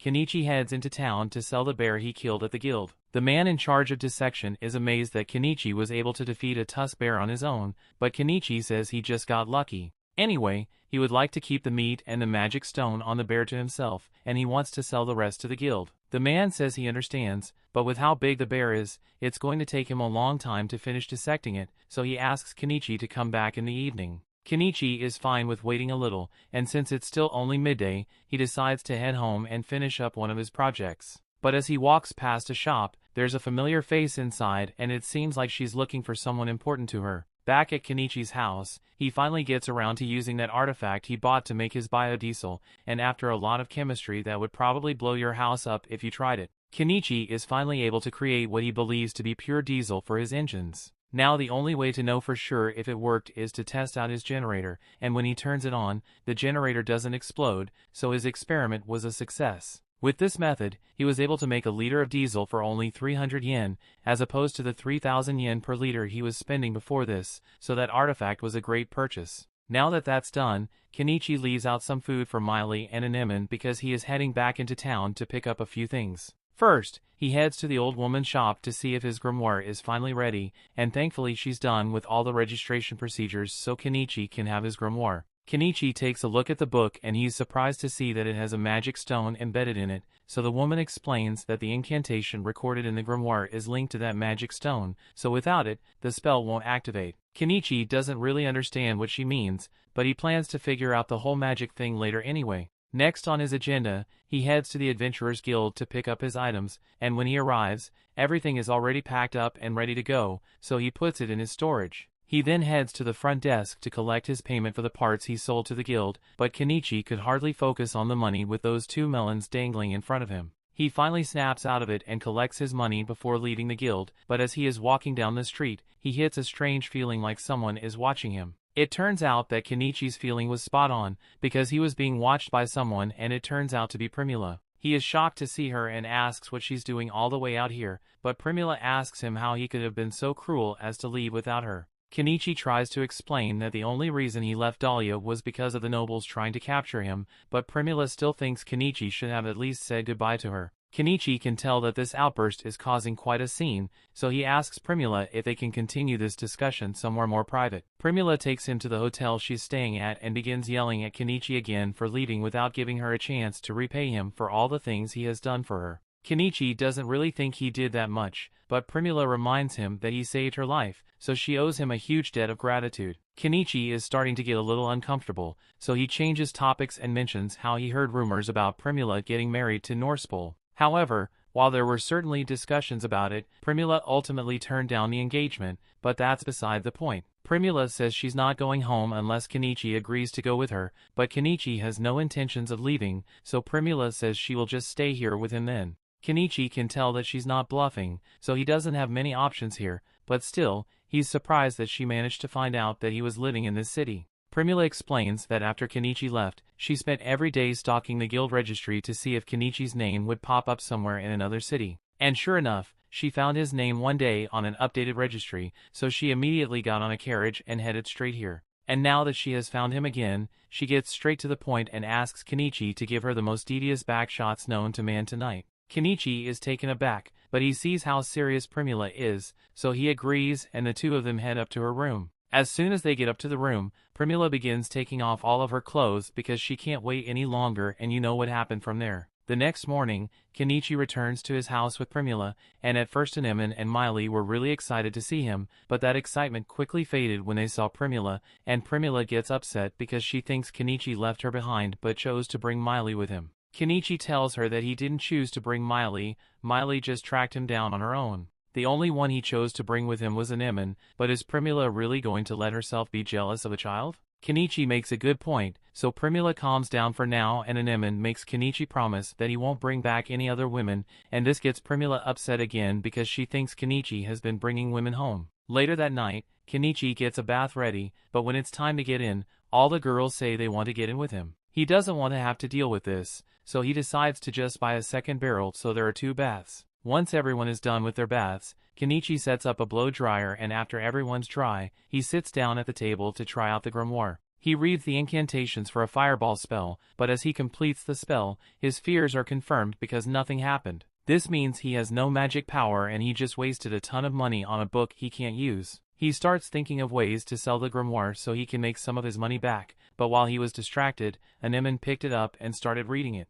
Only this time something is actually happening. It looks like Anemone possesses quite a bit of magic power because she was able to cast the fireball perfectly on her first try. Too bad they're in a log cabin though.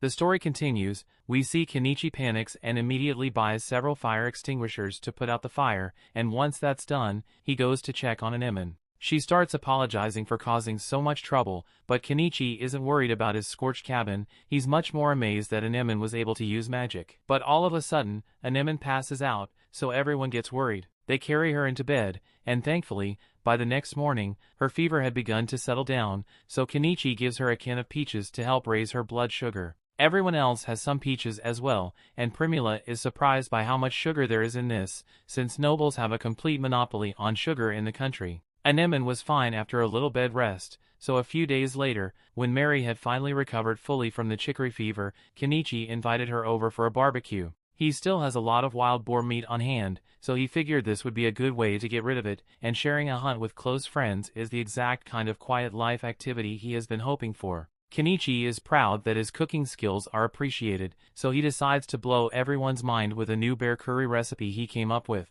As they all try the soup, they are astonished because bear meat is usually tough and stinky, but this dish makes it unbelievably good. As the day goes on, Mary and Anemone play together, and Kenichi helps the two of them make their very own picture books. But this is the first time Primula is seeing the picture books, so she asks Kenichi about it. Kenichi explains that it's just a book with images to tell a story, and after a brief moment of thought, Primula identifies a target audience for the book and is already making plans to expand sales all the way to the royal capital. She asks Kenichi for permission to these pictures books because she wants to start a business in Estrantia, and Kenichi is fine with giving her a couple of books, but he asks her what else she's going to sell. Primula has already thought of this, so she tells him she can sell those canned peaches Kenichi has and the bear stew he made. Both are really tasty, so she's sure it will sell out in no time, but they are going to need someone to help with service, so Mary's mother offers to work for them. After all, she would feel guilty if she didn't do something to help after everything Kenichi has done for her and her family.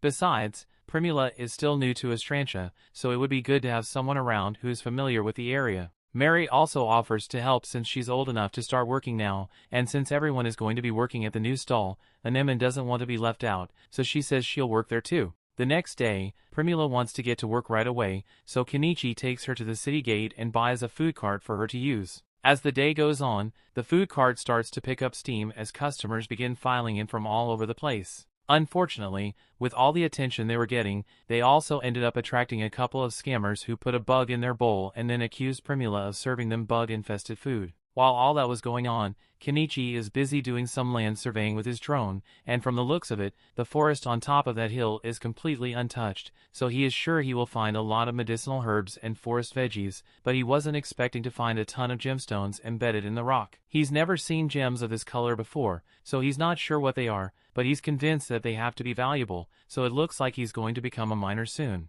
But that will have to be a project for another day because he needs to head back into town to pick Primula and the others up. Kenichi rides into town on his bike and finds them waiting with all their stuff packed up. Primula excitedly tells him that they managed to sell out entirely on their first day, and Kenichi is glad to hear it, but he notices a new beast woman standing with them, so he asks who she is. Primula starts telling him about what happened earlier that day and how two guys were trying to blackmail with a bug, but before things got out of hand, Naomina showed up and told everyone that those two guys are scammers. She saw them when they put the bug in the food, and Naomina doesn't like scammers, so she's going to deal with the problem. The scammers got scared and ran off after that, so Primula decided to hire Naomina as her bodyguard for the rest of the day. Kenichi thanks Naomina for being such a huge help, but Naomina tells him it's no big deal. And if anything, she feels lucky to have met Primula because she got paid a silver coin to basically glare at people who cause trouble. The group heads back to Kenichi's house together, and upon returning, Miley and Anemone come out to greet Kenichi.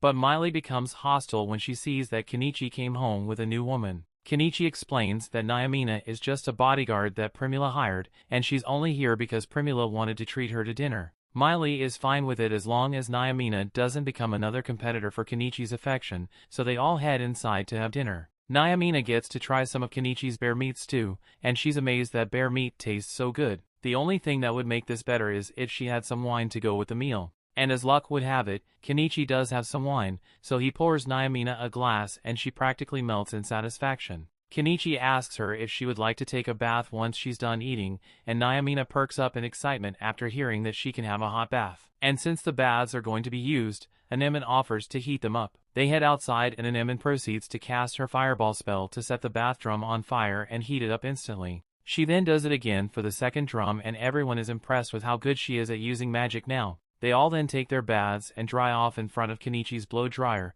and once they are done they get dressed for bed. Nyamina has been loving to hear so much that she is considering moving in permanently, but Miley is strictly against the idea because there are already too many women here as it is. They then notice Kenichi in the middle of a lesson with an Emin, so they ask him what he's up to and Kenichi explains that he is teaching an Emin some basic writing and math to help broaden her horizons. It's pretty difficult to make a living for yourself in this world if you don't have an education, so Kenichi wants an Emin to learn as much as possible while she still can. He asks her if she would be willing to go with Primula and the others next time they head into town with the food cart, so she can learn about the business, but she says she would rather learn more magic so she can stay with Kenichi. The next day, Primula and the others head back into town to continue the food cart business, and it's just as popular as it was yesterday, but with Nyamina as their bodyguard, they don't have to worry about any chronically unemployed troublemakers causing a scene. As for Kenichi, he just finished creating a scaffolding with the help of Miley and an Emin, and he plans to start excavating the gemstones as soon as he can, but it's getting pretty late, so he will have to come back tomorrow.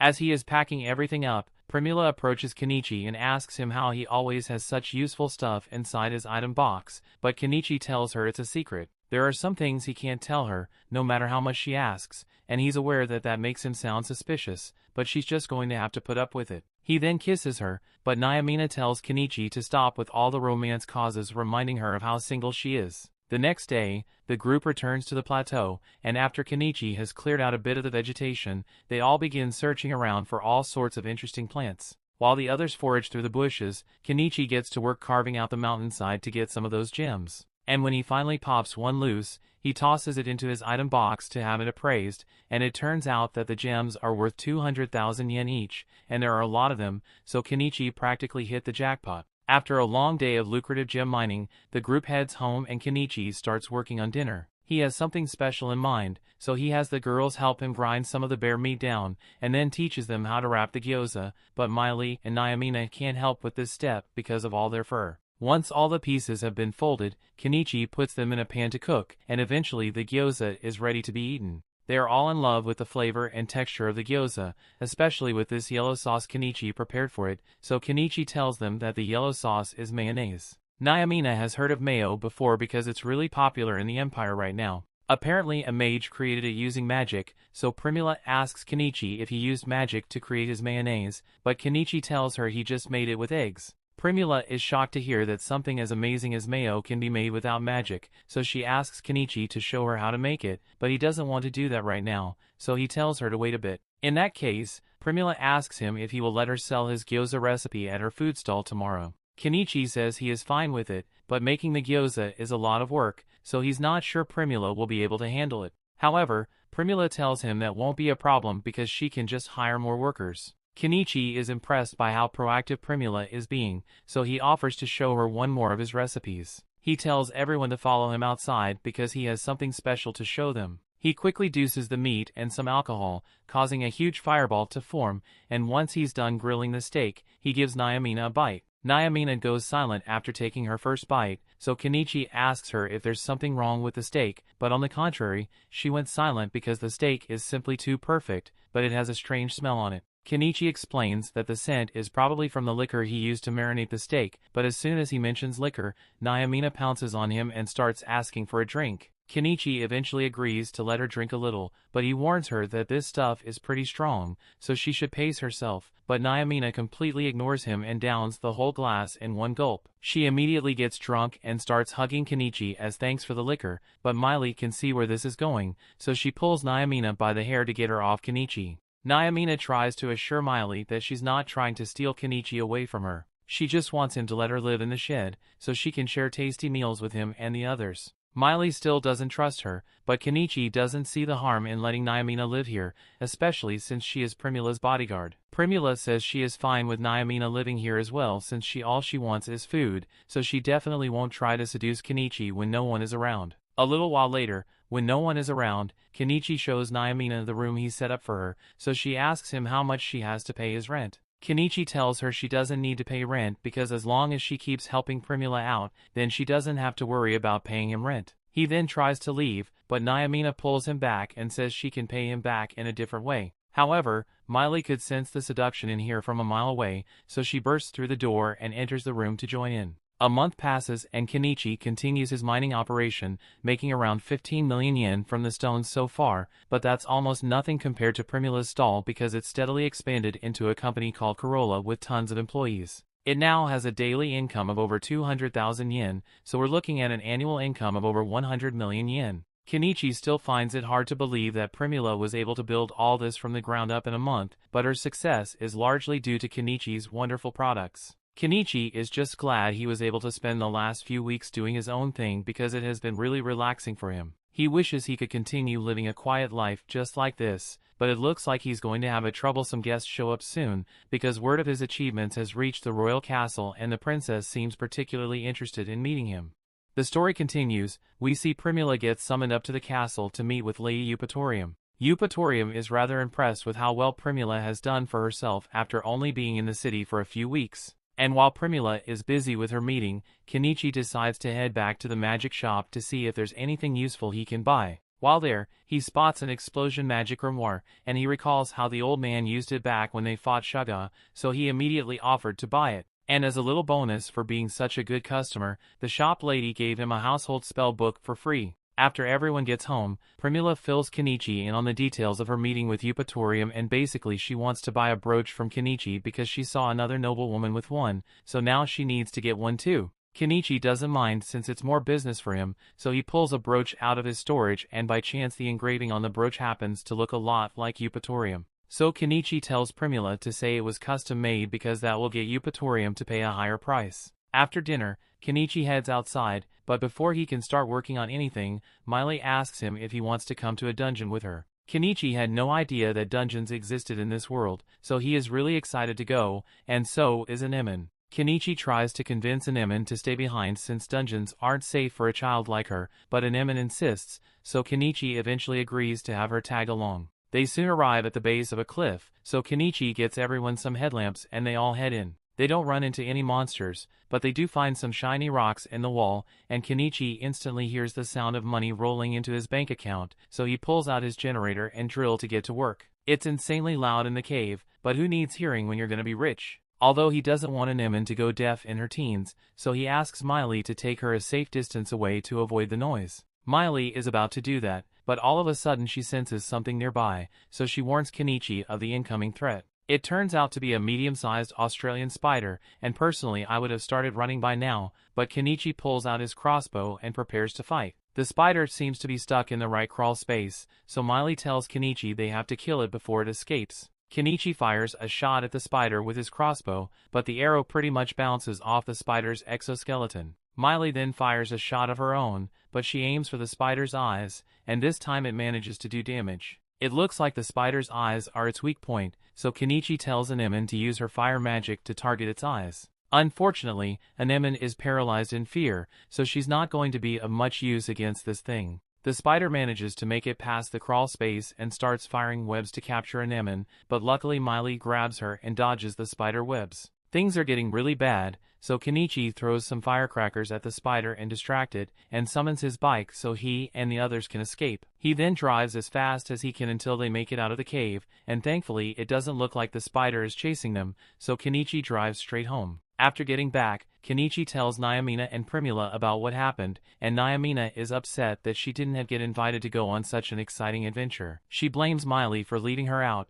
but Kenichi tells her not to get so mad because he's planning to bring her along when he returns. After all, he still needs to go back to the cave because he left his generator there, and there are still a lot of valuable gems in the cave, so he's hoping to mine some more. Nyamina is technically supposed to be guarding Primula while she works, but Primula says she's planning to take a break for the next few days, so Nyamina is free to do whatever she wants. While the girls are all drying themselves off, Kenichi recalls that he bought an explosion grimoire, so he asks Anemone if she would like to try it out. Anemone excitedly runs over to the table so she can start practicing, but before she finishes the chant, Kenichi stops her because he doesn't want the house to explode. He tells her he's glad she's excited, but she can try the spell out later, preferably far from the house. Nyamina then offers to teach Anemone everything there is to know about being an adventurer, and the next day they begin practicing to take down the spider. Once all their stuff is ready, Kenichi asks Anemone if she's sure she wants to go back in, and she tells him she's perfectly fine, so they all head in together. After walking through the cave for a bit, they arrive at the spot where they got attacked by the spider. Kenichi finds his generator and jackhammer on the floor nearby, and he recalls that the spider showed up as soon as he started using this thing, so he powers it up and starts hammering away at the gem to lure out the spider. A few seconds later, the spider emerges from the hole, so Kenichi summons several cans of insecticide and has everyone aim straight for the spider. And once it has been hit with a good amount of poison, Kenichi tells Anemone to use her fire magic on it. Anemone does, as instructed this time, shoots a fireball straight at the spider, lighting it on fire and forcing the spider to retreat. Everyone congratulates Anemone for doing such a good job, but they still need to finish the spider off, so they follow it through the tunnel and eventually find the spider sitting in an open cavern. They aren't letting it get away, so they all start spraying it with even more insecticide, and that finally kills the spider, but the group has even bigger issues to deal with. Specifically, the massive spider in the corner of the caverns just woke up. This one is female, so it's 5 times the size of the male one they just killed, but that means it's too big to fit through the passage. As long as they can make it out, it'll probably die of starvation, but before they could escape, the spider blocks off the exit. If the spider attacks them as they are now, they are done for, so Vel steps up and runs across the spider's legs to claw out its eye. And now that it's blind, it can't attack them anymore, so Kenichi tells everyone to unload all their spray cans on it. He then asks Anemone to use her fire magic on the spider, so she does, but even though it sets the spider on fire, it doesn't actually do much damage. Kenichi assumes the spider must have some kind of resistance to magic, but even if that's the case, he has no idea why the spider isn't attacking them. Naomina explains that since they've already blinded the spider and Oza can't kill them, so it probably intends to block the exit with his body until everyone in here starves to death. Kenichi is pissed that the spider would try using such a dirty tactic, but since they aren't in any immediate danger, he takes a moment to go grab the other spider corpse from across the cave. While he was doing that, Naomina and Miley were busy spraying as much insecticide on the spider as possible. But no matter how many cans they use, that thing just won't go down. They are running out of options, so Kenichi decides to take drastic measures and buys a piece of heavy machinery, an excavator. Naomina is shocked by what she's seeing and asks what this thing is supposed to be, so Anemone explains that Kenichi can summon these things to help him fight. As Kenichi is climbing into the control box of the excavator, Anemone tells him she wants to ride with him. And she won't take no for an answer, so Kenichi allows her to ride with him just this once. He charges at the spider with the excavator and tries to strike it with a shovel, but the spider grabs onto it and starts trying to climb the excavator over. Fortunately, Kenichi is able to regain control and throws the spider to the ground. He then tries to finish the spider off by crushing it with a bucket, but the worst thing imaginable happens just then: the engine stalls. Kenichi desperately tries to start the excavator again, but he's having no luck, so Anemone tries to buy him some time and begins casting the spell for explosion magic. Even though it's her first time, she perfectly recites the spell and casts an explosion that sends the spider flying into the wall.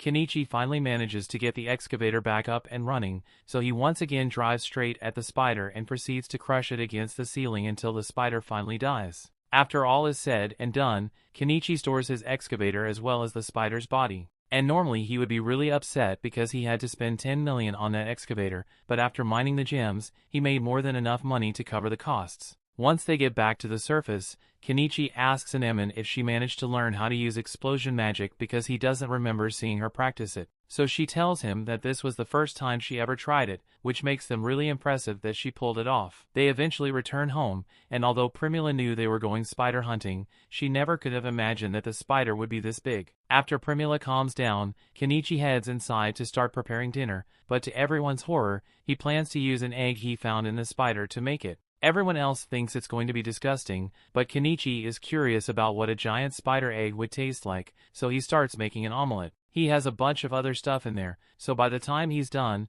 the food actually looks pretty good. So Anemone decides to take a chance and tries a piece, and surprisingly, the egg balls taste really good. The others decide to try some too, and Primula is impressed because she can tell that Kenichi made these with cheese. And cheese is really expensive in this world because it's only made in a particular region. However, Kenichi tells her it's actually really easy to make cheese. As soon as he says this, Primula suddenly gets in his face and asks him to teach her how to make cheese. Kenichi normally doesn't like revealing recipes, but since Primula was so persistent, he decides to show her how to make it. All you need is some milk and apple vinegar, and a cheesecloth. And once you're done mixing, you'll have a nice serving of cottage cheese. Everyone tries a piece, and they are in awe that Kenichi knows how to make something so tasty. But all of a sudden, Primula asks Kenichi if it would be alright for her to share this recipe with Lady Eupatorium. Kenichi really doesn't like the idea of getting involved with nobility, so he asks Primula why she wants to share it with Eupatorium. Primula explains that for the past few days, her food business has been getting harassed non-stop, and it's more than Naomina could possibly handle. Primula's business is being targeted because they know she doesn't buy her spices from the Spice Syndicate, and Thoughtolum, one of the most corrupt merchants in the city, was behind it all. Primula can't deal with Thoughtolum on her own, which is why she wants to get on Eupatorium's good side, so she'll deal with it for her. Again, Kenichi doesn't like the idea of relying on nobles, so he tells Primula that he would be more than happy to squish Thoughtolum under his excavator. But Primula tells him he doesn't need to do that because she would like to avoid a physical confrontation as much as possible. Kenichi understands if he tells Primula she's free to use his recipe, but he doesn't want Eupatorium to start bothering him, so he asks Primula to keep his identity secret. The next day, Thoughtolum is in his office when all of a sudden one of his henchmen brings him a decree from Lady Eupatorium that says anyone caught causing trouble for Primula's business will be severely punished, and even Thoughtolum isn't foolish enough to go against a decree from a noble, but he's still confident that he will get his way eventually. Things go back to normal for Primula, and she's able to get on with her business without being harassed anymore. But a few days later, Eupatorium shows up at Kenichi's doorstep because she wants to meet with him. Primula didn't mention Kenichi to her at all, but she already knows all about Kenichi's achievements from Dahlia, which is why she's come here to beg Kenichi for a favor, and Kenichi can already tell that this is going to be troublesome. The story continues. We see Eupatorium was given a task of building a canal through the kingdom, but she's running late on construction, and if the project isn't completed soon, then her funding will be stripped and her land might even be taken away from her. The remaining section of the canal that needs to be built is 15 kilometers long, and she needs to get it down within a month, so she begs Kenichi to help her. She was willing to give him whatever reward he desires, even her body, but Kenichi tells her he's not into that. Eupatorium is disappointed that she got turned down, but she's still got one more thing to offer, so she tells Kenichi she can give him a special grimoire as his reward, High Protection. Kenichi doesn't really know what High Protection is, but Naomina has heard of it before, so she tells him that High Protection is an extremely powerful spell that allows a person to block any attack, and that piques Kenichi's interest since it could help protect an Emin. He agrees to help Eupatorium, but before any construction can begin, he needs funds. So he asks Eupatorium to give him any unused furniture she has so he can appraise it and get money from his system. By the time he is done with all that, Kenichi earns about 120 million yen, and that should be more than enough to cover the cost of using his heavy machinery, so he's ready to begin. Everyone gets into Kenichi's car so he can drive them to the construction site, and along the way, Eupatorium asks Kenichi if he really doesn't want her body as a reward. Kenichi firmly tells her nah, I'm good, but that just makes Eupatorium upset because she knows he has no problem sleeping with beast women, so why won't he sleep with her? They eventually arrive at the construction site, and Kenichi happens to run into Miley's brothers Nyakuro, Nyamoro, and Nyanji. It's nice to see them again, but Kenichi is curious why they are out here working construction. They receive a ton of money from the payout for killing Shaga, so they should have been set for a long time. But one thing led to another, and one catnip binge later, they were broke again. All of a sudden, Naomina comes up to see what's going on, and the second Miley's brothers see her, they practically fall in love. But moving on, Eupatorium introduces Kenichi to Porridge, the man she hired to oversee the construction work. Porridge tells her she didn't need to come all the way out here in person, but Eupatorium says it's important because she brought someone to help. She tells them that Kenichi will be able to speed up the process by a lot because he's a mage, but Kenichi tells him he's just a merchant. Anyway, Porridge has no reason to refuse additional help, so he decides to continue his work and asks Eupatorium to have a look at the bill for the equipment she will need. While Eupatorium is looking at it, Primula takes a look as well, and she's disgusted by the prices she is seeing. She asks Eupatorium to let her handle looking through the bill, and after reading the entire thing, she is sure that Porridge is trying to rip Eupatorium off. Porridge defends himself, saying he needs to make profit off the deal, and it's not like there are any other merchants that Eupatorium can order 1,000 axes from. However, he was wrong about that last part because Primula simply turns to Kenichi and asks him if he can get 1,000 axes. Kenichi buys the axes from his store and asks Eupatorium if an axe like this will work. She tells him it's perfect, but she's curious about how much he's going to charge, so Primula says Eupatorium just needs to pay 1 silver coin per axe. That's a ridiculously low price, so Eupatorium asks if Kenichi is really alright with it, and he says she can just think of it as a friend discount. Eupatorium is delighted to hear that, so she says she will buy from Kenichi instead and fires Porridge. Porridge gets angry and reminds her that he's here on behalf of the Thogalum Trading Company, so going against the moon isn't well for her. Kenichi recalls that Thogalum was the guy behind all the trouble of Primula's stall, and apparently he's so influential that even the Lord asks for his help occasionally, so getting on his bad side could cause a lot of trouble. But right now, building the canal is more important, so everyone begins work right away. Since his backhoe is going to be used a lot, Kenichi is going to need a lot of fuel, so he pours out 3 basins worth of fuel and a few minutes later they finally begin working. Kenichi's machine is a huge help since it can do work that would take them hours and only a few minutes. After a long day of work, Kenichi prepares a meal for his friends and offers some to Eupatorium. She's surprised that he can make such decent food even though he's in the middle of the forest, and it tastes absolutely delicious too. Kenichi notices Nyanji and the others staring at the food from over there, so he invites them to come eat with him. But they aren't the only ones who are hungry right now. Pretty much all the workers are starving because the tavern they usually go to is in the city, so it'd be too expensive for them to go make the journey. Primula feels bad for them, so she comes up with an idea and asks Kenichi for permission to use his recipe to feed all the workers.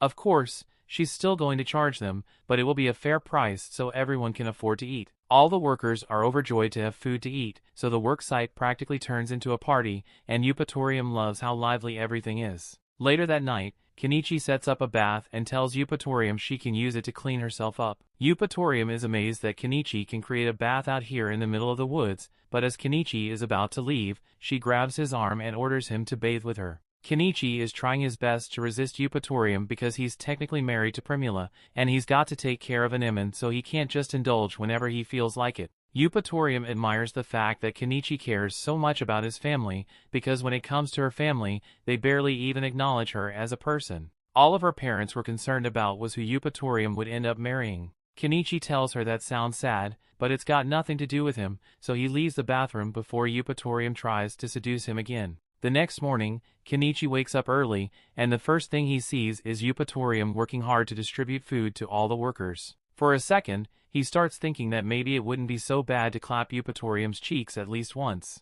As soon as he starts thinking that all the girls close in on him because they can tell what Kenichi is thinking. But he tells them he wouldn't actually sleep with Eupatorium because she's a married woman and he's smart enough to avoid that drama. Eupatorium knows Kenichi doesn't want to fall for her, but she's got a whole month with him, so sooner or later she's going to make him give in. A few moments later, Porridge and one of his associates return to the work set to complain because none of the workers have been coming to the tavern they run to eat. Primula tells them that's because she started selling food to them at an affordable price, so none of the workers need to go to their tavern anymore. And she makes it clear that the reason they lost their customers isn't because Primula stole them, it's because they were setting their prices way too high. So if they ever hope to recover, they need to start being more honest in their business. After that, work continued as usual, and after the trees have been cut down, Kenichi drove past in his backhoe to put all the wood and debris in his storage. They were making good progress on the canal, and by noon Eupatorium's servants finally arrived, so there are a lot more people than before and water is starting to become a bit of an issue. He could buy it from his store,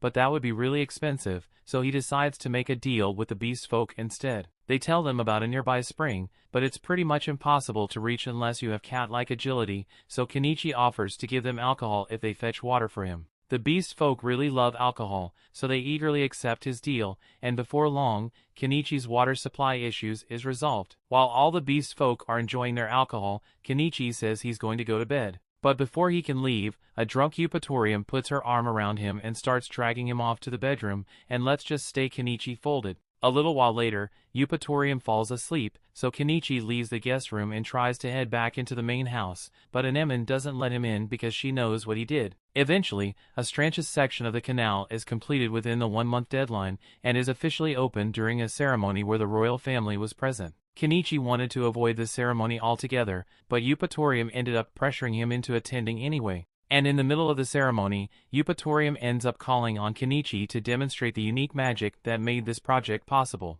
Kenichi has no choice now, so he decides to just go with it and summons his backhoe to put on a little demonstration for everyone to see. The crowd is amazed as Kenichi balances a log on the end of the backhoe, and it's really impressive. But where did Kenichi learn to do that?